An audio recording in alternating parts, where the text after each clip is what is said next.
안녕하세요. 유용식TV의 유용식입니다. 오늘은 2019 한아세안 특별정상회의라는 제목을 가지고 방송을 하도록 하겠습니다. 먼저 자료화면 보시겠습니다. 각종 산업 현장에서 근로자들이 숨지는 사고가 끊이질 않고 있습니다. 지난해 태안 화력발전소에서 일하다 목숨을 잃은 김용균 씨. 산업 안전 문제에 경종을 울렸고 관련법도 개정됐죠. 하지만 한 달 전에도 속초 아파트 건설 현장에서 근로자 3명이 추락해서 사망했고 한 외주 노동자는 지하철역 선로에서 열차에 치여 숨졌습니다. 최근 대기업 반도체 라인 공사장에서도 한 노동자가 세상을 떠났습니다. 지난해 산재 사고 사망자는 971명으로 하루 평균 2.6명꼴입니다.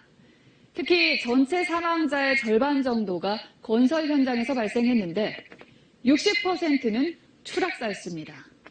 왜 달라지지 않는 걸까요?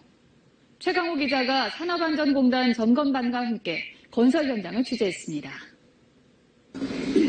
서울의 한 오피스텔 공사장. 20여 미터 높이의 좁은 가설물 위를 한 작업자가 걷고 있습니다. 그런데 발을 디딜 발판이 없습니다. 1개 넘게 이어지는 하도급 구조. 그 맨 바닥에 있는 일용직들에게는 선택권이 별로 없습니다. 안전을 포기하고 작업 속도를 올리라는 지시에 따라야 그나마 일용직이라도 유지할 수 있기 때문입니다. 이판사판 공사판이라는 말을 우스갯소리 많이 하죠. 이 판이 이승이고 저 판이 저승이에요. 그 사이에 공사판이 있다. 건설 현장의 산재를 막기 위해선 안전이라는 기본을 지키면서 중층적인 하청 구조 개선, 원청의 책임 강화 등 근본적인 구조 개선이 꼭 필요합니다. 한경식 건설 노동자가 하신 얘기처럼 우리나라 건설업이 다른 그 산업보다도 상당히 낙후되어 있습니다. 지금 4차 산업혁명이다. 뭐 5G다, 인공지능이다, 빅데이터다, IoT다 하고 있는데 이 건설 현장만큼은 지금 가장 낙후된 산업입니다. 왜 그러냐면은 우리 대한민국에 있는 뭐 삼성물산, GS건설, 포스코건설, 대우건설 이런 그 대기업 건설 회사부터 도급순위 뭐 몇백에 있는 그런 회사까지 뉴스에서 보신 바와 같이 그냥 원청, 하청의 하청 이렇게 진행되는 구조일 뿐만 아니라 지금 해외 건설에 2012년인가요? 2010년인가요? 그때부터 이제 막 우리 그 뉴스에서 보시지 않습니까? 해외 뭐 플랜트 사업을 따냈다. 뭐 호주에 있는 로이힐 그 광산 그 컨소시엄을 따냈다. 예? 여러분 호주에 있는 로이힐 그 광산 그리고 거기에 철도를 깔고 그리고 항만건설 그거를 이제 삼성물산 컨소시엄이 했습니다. 근데 결과적으로 그 사업비가 7조 원인가 그럴 겁니다. 아마 7조 원. 근데 그 다 짓고 계산을 해보니까는 1조가 손해라는 겁니다. 손해. 예? 손실이 발생했다. 1조. 그게 왜 그런 줄 아십니까? 첫째는 그때 이제 한국 기업들이 너도나도 그 호주 로이힐 그 사업에 뛰어들어가지고 덤핑. 우리나라 기업들끼리 덤핑을 그 수주를 따내려고 덤핑을 한 거예요. 네? 그리고서 또 이제 거기서 이제 삼성물산 컨소시엄이 다른 한국 건설 회사랑 6천억인가 7천억 정도 이제 차이 낮게 입찰을 해가지고 그 사업을 떠났는데 결과적으로는 삼성물산이 1조라는 되는 어마무시한 손실을 입게 됩니다. 그런 일들이 지금 그 해외 건설에서 비일비재합니다, 여러분. 그래가지고 지금 이 대기업 건설사들이 이 분양가 상한제라든지 그리고 재건축, 재개발 이거에 대해서 이제 그 김현미 국토부 장관이 이제 좀 규제를 하고 있지 않습니까? 예? 그러니까 거기에 대해서 득달같이 언론하고 그 하이에나처럼 김현미 국토부 장관님을 물어뜯는 거예요. 예? 예? 기가 막힌 겁니다. 아니 해외에서 손실난 거를 이 한국에 와가지고 예? 재건축과 재개발을 통해서 그 손실을 만회하려고 예? 그리고 이제 뭡니까 이 뉴스에서도 나왔지만 그 원청의 하층 그것도 빨리 개선을 해야 됩니다. 이런 식으로 이제 건설업이 갔다가는 다른 그 중국이라든지 예? 지금 다른 그 구글이라든지 테슬라들도 건설업에 뛰어드는 거 아십니까 여러분? 걔네들은 프로젝트 파이낸싱이라고 해가지고 투자 개발형 도시를 개발하려고 하고 있습니다. 예? 무슨 소리냐? 그러니까 그 기획, 설계는 자기네들이 하고 시행은 우리나라 그 삼성물산이라든지 대우건설, GS건설한테 맡기는 거예요. 그러니까는 시공 부분에서는 우리나라 대기업 건설사들이 그 강점을 갖고 있습니다. 하지만은 기획하고 금융, 프로젝트 파이낸싱이 일으키고 그리고 이제 그 운영, 관리 예? 거기에서는 우리나라 그 건설 회사들이 따먹을 게 없으니까는 이익률이 작은 겁니다. 이익률이. 예? 왜냐하면 뭐 그 짓는 거 노동 투입하고 그리고 이제 거기에 시멘트, 벽돌 그런 것들 다 그 계산이 나오지 않습니까? 예? 그러니까 시공 부분에서만 강점을 갖고 있는 한국 대기업 건설사들은 외국에 나가가지고 매국 못 치는 겁니다. 그러니까 우리나라 그 건설 대기업들도 어서속히 투자 개발형, 기획, 그리고 설계, 그리고 프로젝트 파이낸싱, 금융, 예? 이 부분까지 강점을 가져야지만이 우리 대한민국의 그 건설사들이 해외에 나아가서도 강점을 가질 수 있는 겁니다. 그리고 이제 제가 이 뉴스를 보면서 누가 생각났냐면은 그저께 이제 이동걸 산업은행 회장님께서 이제 취임 2주년을 맞이해가지고 뜬금없이 예? 추석을 앞두고서 뭐 그 수출입 은행을 합병을 하겠다. 또 지방으로는 가지 않겠다. 이런 말씀을 하셨는데 그 뭐 수출입 은행에 이제 산업은행 그 지분이 있죠.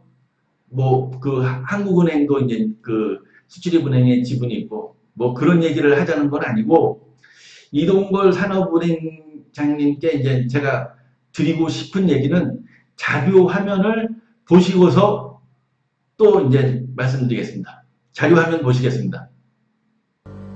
얼마 전 인도네시아가 수도를 이전하기로 발표했죠. 여러 가지 이유가 있었겠지만 해수면 상승이 주된 이유 중 하나라는데요. 지구온난화로 삶의 터전이 바다에 잠기는 걸 걱정하는 도시가 꽤 있다고 합니다. 유석조 특파원, 인도네시아가 행정수도를 이전하기로 한 사연부터 좀 살펴볼까요? 네, 지난달 26일 조코이 인도네시아 대통령이 보르네오 섬의 동칼리만탄에 행정수도를 새로 건설한다고 발표했죠. 현재 수도인 자바섬의 자카르타는 인구 밀도가 높아서 극심한 교통 혼잡과 대기 오염의 문제도 있지만 도시 지반이 내려앉는 문제도 심각합니다. Jakarta akan tetap menjadi prioritas pembangunan dan terus dikembangkan menjadi kota bisnis, kota keuangan, pusat perdagangan, dan pusat jasa berskala regional dan global. 필리핀의 수도 마닐라는 매년 10cm씩 가라앉고 있고 베트남의 곡창지대 레드리버 델타는 내륙으로 40km까지 바닷물이 침입해 농지 손실이 심각한 수준입니다.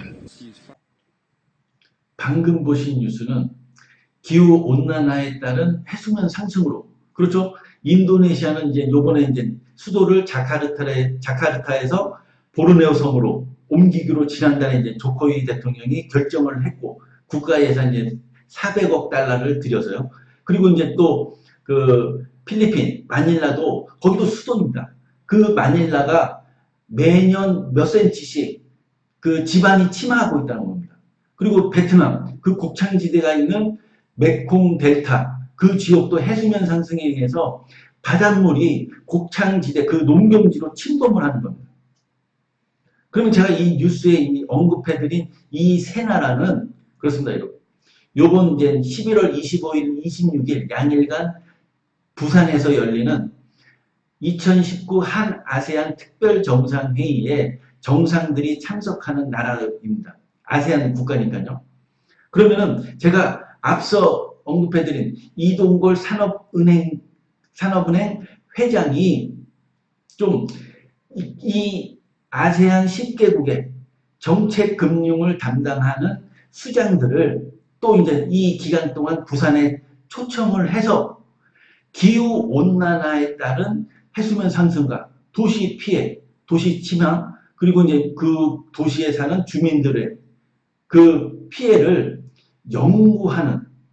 연구를 할 수 있는 기금을 주도적으로 조성을 하고 또 거기에 이제 연구 포럼을 구성을 하는 거죠. 아세안 그 10개국, 한국과 아세안 10개국의 그러니까 정책금융을 담당하는 그 기관, 그리고 그 건설 기관, 연구 기관, 건설 회사들이 그렇게 함으로써 이 대한민국을 대표하는 그 정책금융 산업은행이 그 조성된 기금을 가지고 이 아세안, 뭐 쉽게는 이제 자카르타, 그 마닐라, 그리고 곡창지대, 그리고 다른 아세아 10개국들 중에 이러한 해수면 상승으로 피해를 입고 있는 도시들을 그 어느 정도의 피해가 예상되고 앞으로 지방 치반은 얼마나 될 건지 그러한 것들을 테크니컬적으로 그 아세안 한국의 그 건설 연구 기관들과 그리고 그 아세안 10개국의 대학 연구 기관이라든지 건설 기관들과 함께 실질적으로 연구를 하는 겁니다. 그리고 그 연구를 위한 뒷받침을 그 산업은행과 그 아세안 10개국의 정책기관, 그 정책금융 기관에서 이제 기금을 조성해 주는 거죠. 그렇게 함으로써 지금 앞서 말씀드린 것 같이 이 대한민국의 대기업 건설사들이 금융, 프로젝트 파이낸싱, 그리고 기획, 설계, 투자 개발형 그 도시 개발 여기에 취약하다는 겁니다.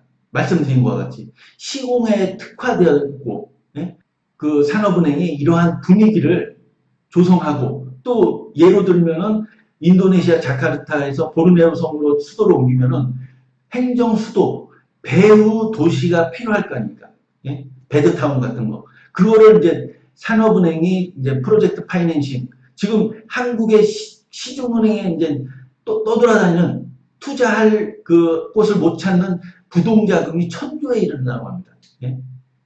그러면 그 부동자금을 좀 산업은행이 끌어들여가지고 예? 10조, 20조. 그래서 이제 그 요번 특별 정상회의에서 문재인 대통령과 조코이 대통령이 그런 MOU를 그 행정 수도 배후 그 도시를 건설하는 예? 그런 MOU도 체결할 수 있도록 이 이동걸 산업은행 회장님께서 수고를 해주시고 더 나아가서 아세안 10개국의 정책기관 수장들을 움직이고 또 그 정책기관의 수장들이 그 대통령을 움직여서 아세안 10개국에서 이제 그 김정은 국무위원장을 요번 특별 정상회의에 초청할 수 있는 그러한 분위기를 조성해 주십사 하는 마음을 담아서 오늘 방송을 해드렸습니다. 오늘 방송 이것으로 마치겠습니다. 감사합니다.